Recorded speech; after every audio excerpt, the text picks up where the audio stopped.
இங்கே பாருங்கள், இது சாம்சங் போர்டுக்கு நாங்கள் இதை ஆல்ட்ரு பண்ணியிருக்கோம். யூனிசெல் மாடலாக மாற்றுறதுனாக்கா இந்த மாதிரி டாப் செட்டு ஒயரிங்கிட்டோட எடுத்துகிட்டு வந்தீங்கன்னாக்கா கையோட ரெடி பண்ணி கொடுத்துருவோம். இதோடைய ப்ராசஸ் இங்கே பாருங்கள். பவர் ஆன் பண்ணுறது, ஆஃப் பண்ணுறது. பவர் ஆன் பண்ணிட்டு ஸ்டார்ட் கொடுத்தாக்கா மோட்ரு ஆன் ஆகிடும். மோட்ரு ஆன் ஆகுறது இங்கே டிஸ்பிளேலே காட்டிடும் உங்களுக்கு.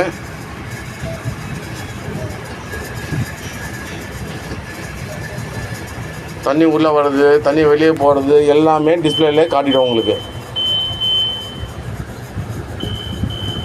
ஸ்பின் வச்சிங்கனாக்கா தண்ணி வெளியே போகிறது இங்கே டிஸ்பிளேல காட்டிடும் உங்களுக்கு. இந்த மாதிரி எல்லா மாடலும் நாங்கள் ரெடி பண்ணுறோம். எல்லா மிஷினுக்கும் இந்த மாதிரி ரெடி பண்ணால் வித் கேரண்டியாகவும் இருக்கும். நம்ம கடை திருவத்தூர் மார்க்கெட் ஆப்போசிட்டில் இருக்குது. 40 years எக்ஸ்பீரியன்ஸு. எடுத்துன்னு வாங்க, பக்காவாக ரெடி பண்ணி தரோம். பாய்.